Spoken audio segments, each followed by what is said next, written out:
have a date at a coffee shop in a bookstore? Yeah, I guess. That's weird, isn't it? Yeah. Because I remember the time when that became a thing, and it was like a joke on late night comedy of like, what are they gonna do next? A post office at the bar? And it was like dumb like that. And you're like, yeah, why is there coffee shops at bookstores?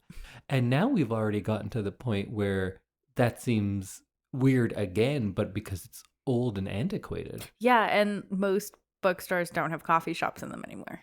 No, but it was such a thing. It really was. Was that the 90s or was that the 2000s? That was the later 2000s. The later 2000s, like mid 2000s, I guess. Like 2500. No, like the mid 2000s. I remember like getting a big coffee and just wandering around and looking at books. Yeah. That was fun. But did you buy a lot of books? No. You're just in it for the coffee? Yeah. I wonder, like, was that a sustainable model? I guess the coffee shop's doing well enough, and at that point they're like, you know what? Nobody's buying these books anyways.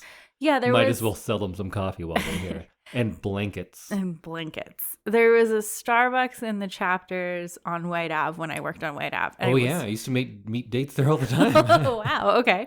And I remember that was the closest Starbucks to where I was working at the time. So you had to go into chapters to get Starbucks. So really, like, me looking at books also happened because I was just grabbing a coffee. And they were just hoping you might, pick up some Dostoevsky on the way out. Yeah, exactly. Some light reading with my coffee.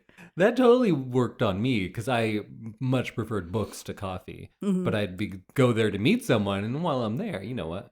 Might as well pick up this giant book. Because I do remember people in the bookstore, like, angling themselves out from the shelf and just like holding a book up so that people would be like, oh, they're reading It's really must be so deep. That's like a sitcom bit. Is that true? No, I remember seeing people do that. Huh. Like you were gonna find love amongst the pages. Oh, I'm sure that's a book and a movie at this point. But yeah, true. I missed my chance. I actually read all the books. I would have been able to answer follow-up questions, but this whole time. True. But then again, like everyone I was dating at the time was probably also an English major in school with me. So I don't think they're going to be impressed by it because they're like, yeah, that's my homework, Indy.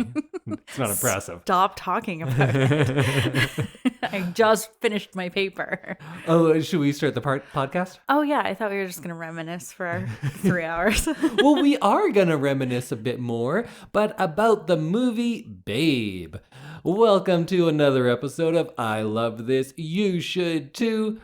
My name is Indy, Impressive Books for Holding Randhawa, and with me is my lovely co-host, Samantha Grande Frappuccino Randhawa.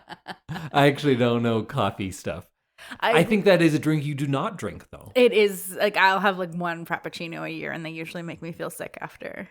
Oh, so you should probably not have that one. No, but I always enjoy it. It's always a hot day in summer, and I regret it, but it's fun drinking it while, it's happening.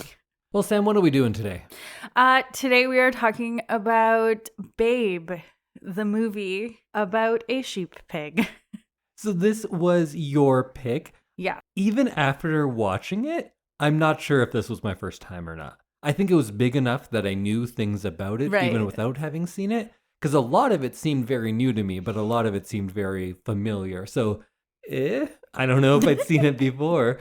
But this was your pick. You loved it. You watched it. How many times do you think you've seen Babe? Maybe under 10. Oh, okay. I thought it was one of those VHS multiple rewatch movies for you growing up. I probably saw it quite a few times. I know I owned the VHS, but I don't think I watched it like a whole bunch. So upon this, your, let's just say, 11th viewing, how did it hold up? It held up. I thought it was nice and like heartwarming. And for like a children's movie, it wasn't childish and it wasn't like baby-ish for like, because it was probably made for young children, but I think it has a lot of charm that appeals to an older audience. So we're not sure if this is your first watch, but what did you think? I liked it. Mhm. That's for sure. It is a charming movie. I think it comes down to Babe. Babe the pig. Mhm. Very charming. Yeah. Yeah, there was some little like moments where you really kind of fall in love with Babe, and then you're really sad when Babe is sad. And they do a really good job of kind of sneakily making you care about Babe. I'm not sure how sneaky it was. I think right at the beginning I was like, oh, okay, that's our boy. Boy? Is Babe a boy? I think Babe's a boy. And it starts off harsh, much harsher than I would expect. I think that was the biggest surprise to me was how dark this movie is. Yeah, with the mom having the piglet taken away and like getting herded onto a meat truck. 90% of children's movies start with the hero being orphaned. Mm-hmm. That's where they start from. That says a lot about us that we need to have any young character have no parents in order for children to relate to them, which is a bit odd. You can't be a hero if you have parents. That's what I've learned. That's the number one lesson from children's movies.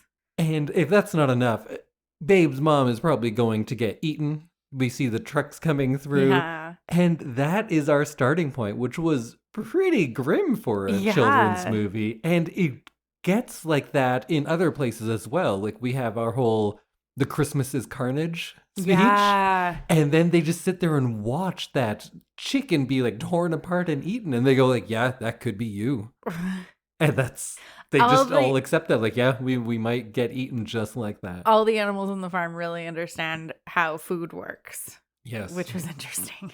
And how they are food.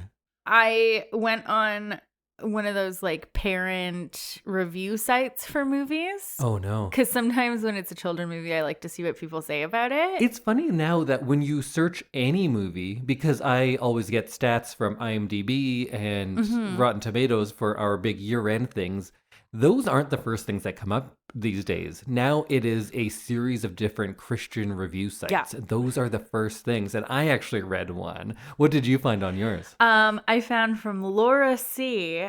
She gave it 1 star. Oh, Laura. Not good for sensitive kids. My 5.5-year-old did not like when the farmer was about to shoot Babe. Yeah, they wouldn't. Fair. I didn't Good thing like that. Babe didn't get shot. Exactly. Maybe your kid should toughen the fuck up, Laura. Maybe you need to shed some light on the harsh realities of life, Laura. Yeah, exactly. Sarah P. gave it 3 stars and says, don't show it to vegetarians or sensitive children. I think vegetarians would like this because it is showing like, yeah, these animals are being eaten and that's not nice. Yeah. That seems like it's seems true. like it's a vegetarian message. This is like pro not eating animals because you see that animals are just being herded onto a truck. Oh, see, that's where my Christian reviews came in because they're like, oh yeah, it's good and everything. But some people are going to say this is about vegetarianism. It isn't. This movie says meat is great. The animals accept their fate because they know that's God's will. And I was like, oh, that's an interesting take.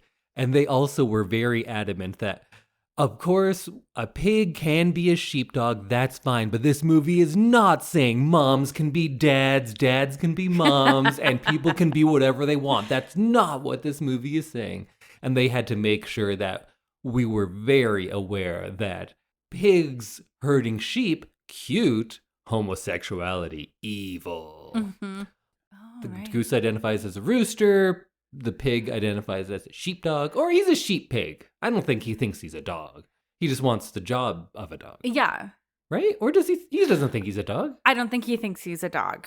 I think he finds like a family with the mom dog. Yeah, I think it more mirrors the integration of American schools than it does any trans rights. It's more issues. about, found family and stepping outside of the zone, the comfort zone.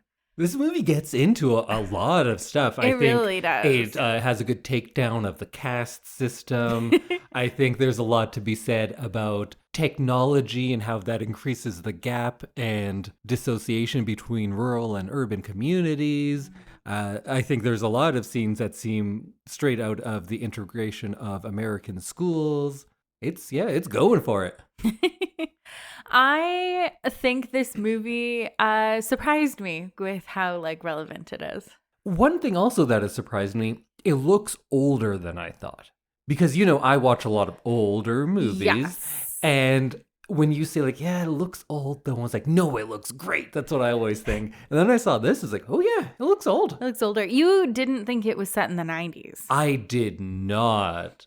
And I think part of it is because it's on a farm and it's hard like to tell. rural And country. a big theme about it is about how the rural community refuses to join everyone else. Mm-hmm. And we'll probably talk about that. Technology. But the clothing on the people, because I remember the 90s. I Yeah. was alive and I don't remember it looking like that. This looks like it could have been the 1930s for most of it. It does definitely have a 1930s feel to it. Like the big dog show at the end, that looks like a baseball movie that's taking place in the 40s.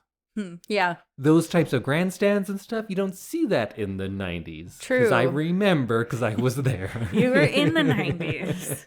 Yeah, but this movie has something for everyone except for sensitive children. No, I think it's perfect for sensitive children. Sensitive children like me. True. I am nothing if not a sensitive child at heart. True.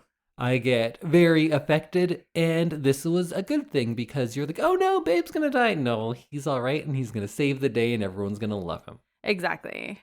I was really sad for Babe when he had to sleep under the wagon. Oh yeah, that was sad. He was like, I feel like the barn is exactly where a pig should be. Yeah, but the no, barn's segregated. only good people in the barn. Oh, hot take. No, that's what it felt like. That people who get less deserve less. Is that what you're saying? No, that is not what I'm saying. I was saying when you're not like in the good books, like when Rex was bad and had to be sedated and then had to sleep under the wagon. Yeah, what happened to Rex? I don't know. Does he just get a needle every day now? I think maybe they just have him on some sort of like pill. But he got a needle. He got a needle that day, yeah. Just the one. Just and the- that's going to sedate him for months. Months, yeah. Huh. That seems not safe. Poor Agent Smith. That's Hugo Weaving was Rex. Oh, was he? Yeah. Oh. That's fun. one voice I recognized. And then also Babe, of course. I can't remember her name. We'll pull it up right away. Christine Cavanaugh. Yeah.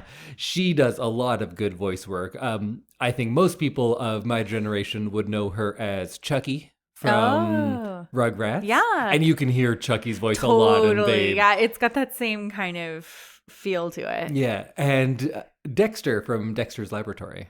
Oh, I don't know that I saw a lot of that one. But it's pretty funny. It's a Rugrats definitely, now that you say that, I can definitely hear it in Babe's voice. Oh, let's go watch Rugrats. Sure. Rugrats was good. It holds up too, I think. So back to Babe. What else did you like about this one? I enjoyed the idea that you can be anything you put your mind to. I enjoyed that as a kid, I think, and as an adult, I was like, yeah, Babe should be able to be a sheepdog. I agree. And let's talk about that, but I had to do it like a little bit for a second. Okay. Because go. I hate how we talk about the older generation. I think we kind of are that older generation now. We're close to it. I think we're the middle generation. Sure, right now. but our parents' generation complains about like kids these days, they try to be everything. Like, oh, men want to be women. And they're very angry about that. Yes, yeah. Yet all they taught us, or this current generation of like teenagers, all they were told their entire lives is like, you can be anything you want. So you keep telling people like, yeah, I can be anything I want. And then they're like, you know what? I want to be a girl. Now you're like, oh no, that you can't. Yeah. But that's where you draw the line? Yeah, Come apparently. on. Yeah, we were given nonstop movies about being whatever you wanted to be and believing in yourself. And now people are angry when people decide what they want to be. Yeah. And want to be that. Exactly. That pisses them off. And they're mad that we don't keep jobs for 45 years. Yeah. Like, well, no job exists for 45 years anymore. But I mean, everyone's what, am I like, going to be a typesetter? That doesn't, nothing lasts. They call us job I work hoppers. in a dying industry. Yeah, the library. Yeah. It's a fun industry. Sometimes. I shouldn't say dying. A changing industry. True. I really enjoyed that like message of you can do it if you work hard. Yeah. And you learn. yeah, you can be a sheepdog. You can be a boy. Yeah. Whatever you want. You know what? I believe you can. Although I'm less on the like you can be anything you want. I'm like, no, society's gonna keep you down, man. You can't do most things. True. I can't do math, so that really eradicates like most of the job market for me. Yeah, I can't sit at a desk for a long time. True. I can't do those things. That's one of my talents. You are good at sitting. Sitting. Emotion. We're gonna jump all over apparently, but did you get emotional when Babe got the sheep to like walk in a straight line? I don't think the moments of Babe's success resounded with me emotionally for the most part. I think when bad things happened, I felt sad, but I wasn't like, yay, Babe, you did it. Because I guess maybe it's just because I knew it would happen eventually. I think I was delighted by it because of the way he does it and how he goes about doing it not by scaring them, but rather just like kind of charming them and asking them nicely. Yeah. So I think it worked on me in that sense, but I don't think I had that big kind of like catharsis of like, yes, it happened. Did you get that one? Yeah, I did. And then like, of course, obviously because I've seen this movie before, I knew what was going to happen.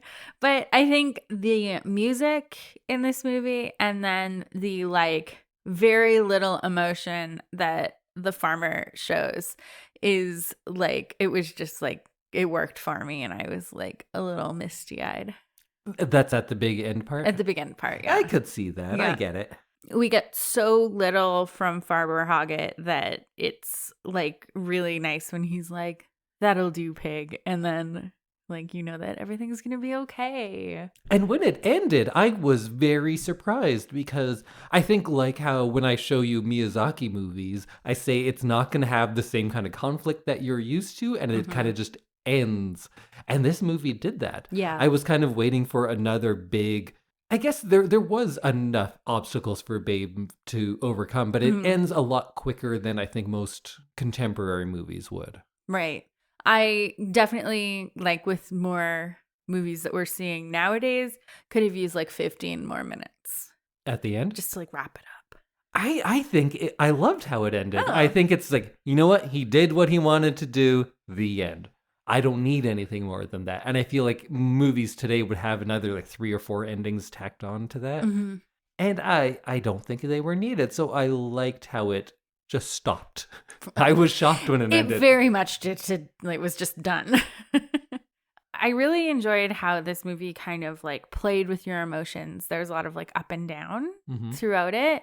Like when the puppies are born and you're like, oh my God, they're so cute and they're running around the farm and like everybody loves a good puppy. So I found that was really cute. And then when the puppies get given away and that was kind of brought you down and it was sad. And then Babe has some success with the sheep and that brings you back up. So it was a bit of a roller coaster and I enjoyed that. I think it gives you a relatively sugar-free version of farm life. Because of course they kind of, they're not going to show everything getting butchered or whatever. Exactly, yeah. But they do say like, oh yeah, those dogs were born and now they're being sold. Yeah. That's just how it is. It was a very much of a like circle of life kind of thing. Yeah. And it didn't sugarcoat things. And as someone who didn't grow up on a farm, I wouldn't have known that as a child. And I think that's a nice lesson to teach children. Who other than Babe was your favorite character? What's his mom dog's name? Fly. Fly is pretty good. I like Fly. I like Fly.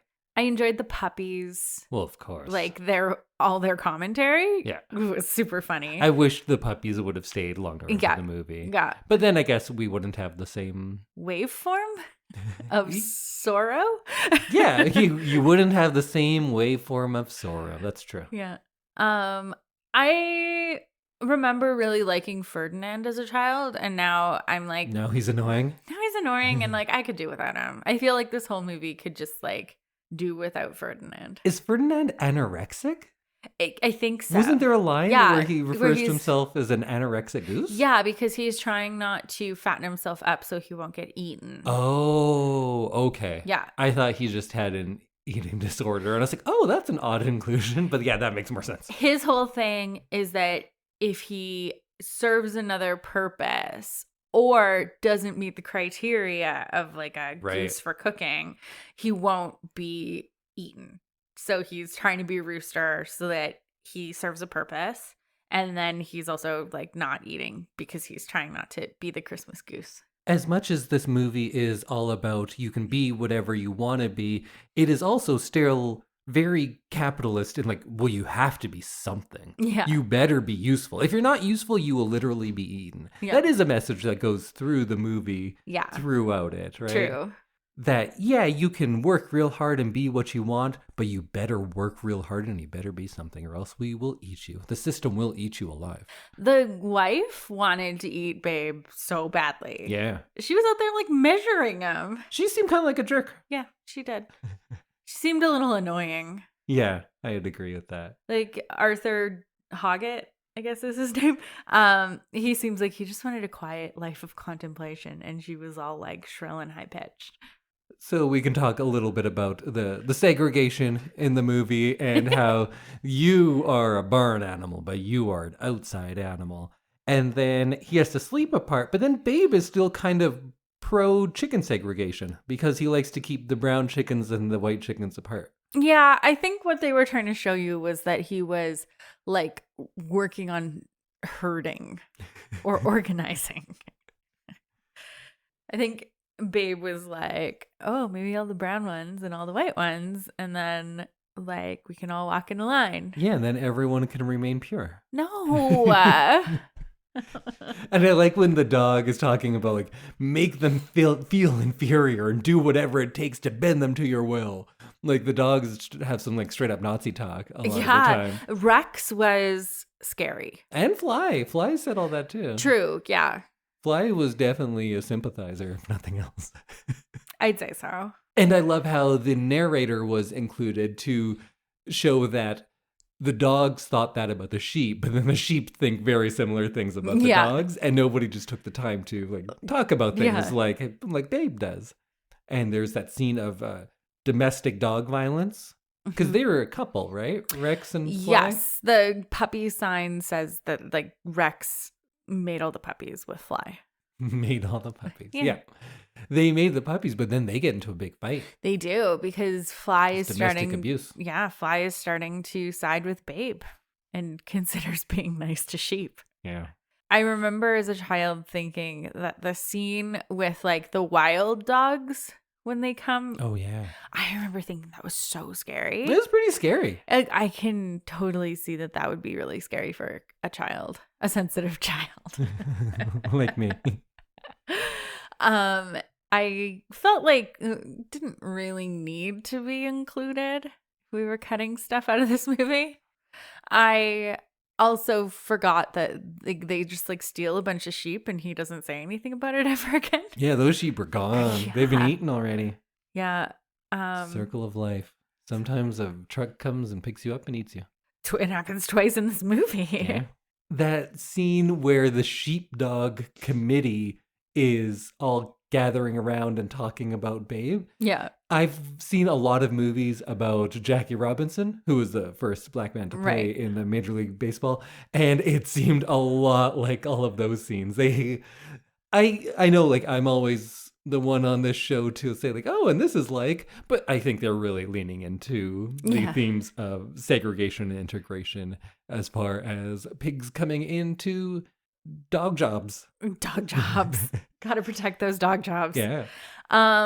I thought it was kind of fun that, of course, a sport that's only ever been done by sheepdogs doesn't have a rule that says it must be done by sheepdogs. Yeah, it's like that's the premise of all the Air Bud movies. Yeah. Show me where it says a dog can't play basketball. Exactly. And everyone's like, ooh, right here, rule number 1, people only.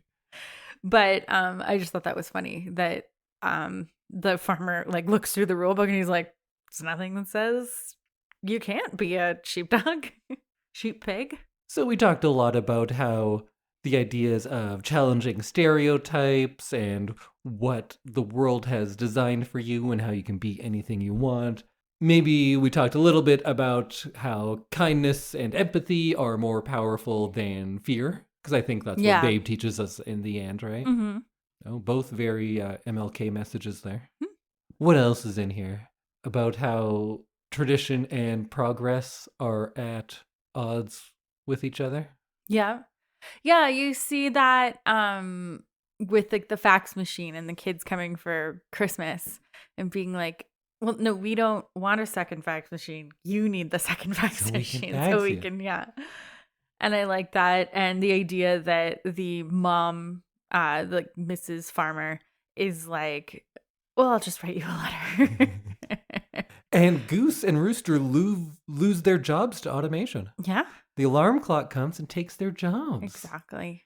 So really, this is kind of about the Industrial Revolution, or at least the rapid industrialization and people moving away from rural agrarian communities to more urbanized ones. True. We also see that industrialization with the removal of the mom pig right at the beginning of the movie and the insertion.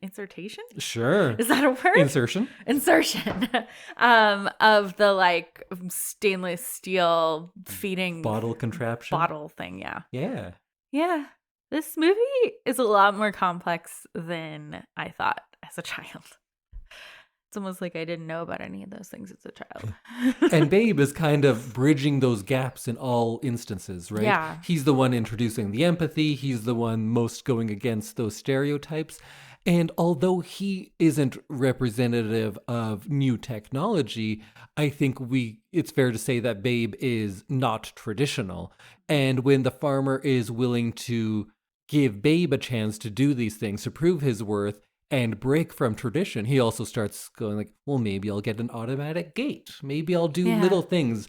And breaking from tradition does not mean I am losing my way. Right. But maybe it just means I am progressing. Mm-hmm. And Babe is progress, man. Babe is progress. I want a sweatshirt that says that. Okay. In the Babe font. Christmas is carnage. Babe is progress. Yeah, that's a good sweatshirt. It was really interesting to me how this movie is shot, like how it looks. It was so dark. It's very dark, literally, and then kind of figuratively too. A lot of it is shot like a horror movie is. Yeah. If you looked at just stills from this movie, you might think it's from a much more adult, much more scary movie, because so often it just has close-ups of body parts of the animals. Yeah. And when it's them talking, it'll just be their mouth. Yeah. And that's not something you would do in a movie where you want everyone to be cute and charming. But they did it here, and I guess it worked, right? Yeah, it worked. Worked for me. It was interesting because the subject, like the content, didn't really seem like a horror movie or like a super dark movie. So it was odd that it was shot like that, but I think it looked correct, I guess. Like it fit. It was jarring to me. It was enough that it made me question, why is it shot like this? Mm-hmm. Which I don't know if it's good or bad, because I don't think it was a mistake, but it did seem out of place. I think a lot of it comes down to them using practical effects as much as they could. Mm-hmm. I think this is 95, right? This is 1995, yeah. So there is CG, of course, but I think this is such a great era because this is right alongside movies like Jurassic Park, where CG is coming for sure, but a lot of the best movies at this time were the ones that still relied heavily on practical effects, be it puppets or real animals or animatronics, whatever it was, actual physical things, and then just sprinkled in the computer-generated stuff when they absolutely needed to. Because those movies that you'll start seeing in 96, 97, where they're like, oh, we can do it with computers now, let's just use computers, those have aged very poorly, while your Jurassic Parks and your Babes, things that use a little bit of computer, but big giant puppets for the most part, those look a lot better. And I think this is one of those that looks good. There was like a few, like maybe 3 moments where the way that some of the animals moved, you could kind of tell it wasn't like an animatronic version. For sure. Yeah. But pretty much everything else, it didn't, like I didn't notice. And it didn't take me out of the movie because I was noticing that it was CG or like it looked fake. So I think they did a really good job with that. What did you think of the mice as like almost chapter readers? The chorus. Right? Yeah. They're the Greek chorus. Yeah. I think it might just be there because such a large portion of this movie's intended audience probably couldn't read them. Yeah, the title, so they need someone to read it to them. that's fair. And they probably want something a little bit fun and funny. Yeah. And the mice were good for that. Yeah, and I liked how they were in scenes where they weren't being like the chorus.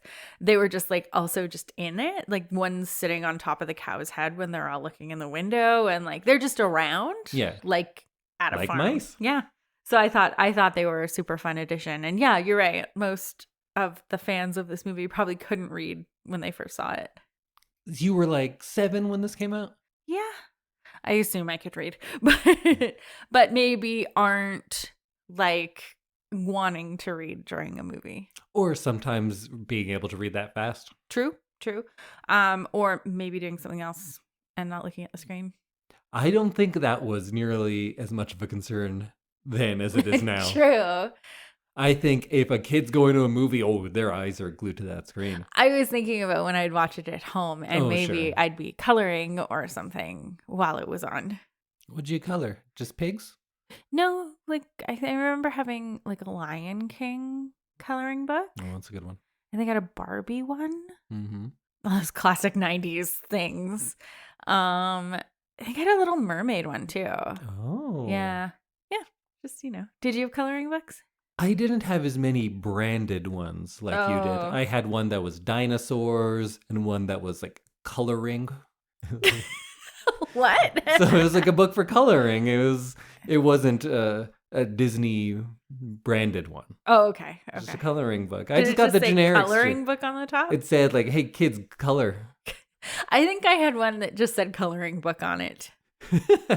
I did have one branded one, and that was a Ghostbusters 2 one, Ooh. which I really enjoyed. Yeah. I enjoyed coloring as a I think it child. also had jokes in it, like, what's a ghost's favorite kind of pie? Blueberry?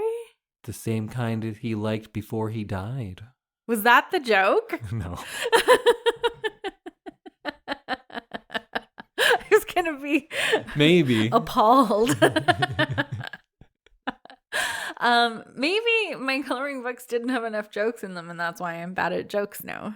I didn't get the practice as a child. Bad at jokes. How are you bad at jokes? I don't get them. Okay. Yeah, that is being bad at jokes. I'll give you that, sure. And then I also don't know how to tell them. Right. I think I'm just like unintentionally funny sometimes. You're a pretty literal person. Yeah. And I live in the metaphorical. The joke world. The junk world? Yeah, I No. live in the junk world mostly. Oh, I said joke world. Oh, I do also live in the joke world. That's true. Well, this is a pretty short movie, and I don't know that I have much more to go over on it.